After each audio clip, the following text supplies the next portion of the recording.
Pawpaw Sammy here. The first corn that was planted by your ancestors was not anything like what we have now. The big sweet corn we have nowadays was about this long with maybe one kernel on it or two back in the day. Now, why did they pick that little piece and keep playing with it until they got what we have today? It's when you start looking at things like that, it's really fascinating. You take uh, it's hard. I don't know. You take like peaches and apricots. Back when they first originated, they was like a little marble, bitter, bitter, bitter. Most of them was bitter. Had a little hard seed and very little stuff around the seed. How and why did the ancestors pick this particular plant to breed and save and plant for hundreds of years to get where we're at now? Why did they choose that one? It's fascinating when you start looking back into it.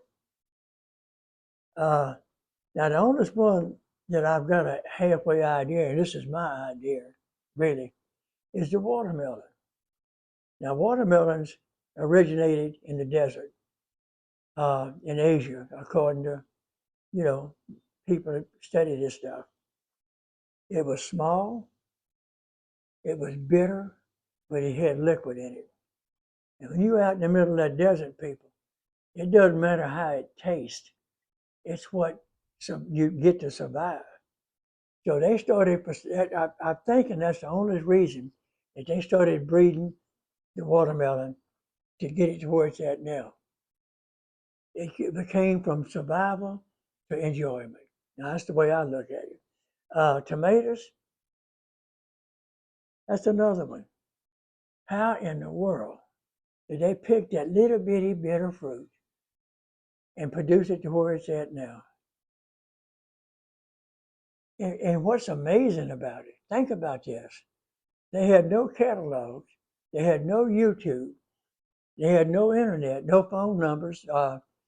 So it was like you by yourself in an area, you planted the seeds, you had to figure out what to do. And what little bit you learned, you passed on to your children. And what little bit they learned, they passed on to their children until now. The internet has advanced our knowledge, I'm not even going to guess, about 100 times in the last 10 years, more than it was in our whole history. So when you look at us and we breeding and talking, I can tell you, well, I crossed this with that, come out good, here's how I did it. Instantly, you can take it from there. So uh, I wouldn't have wanted to be in their place. We have, like I said, YouTube. We can look it up and just read about it and think about it. Back then, they didn't have any idea, period. Forget YouTube, forget everything else.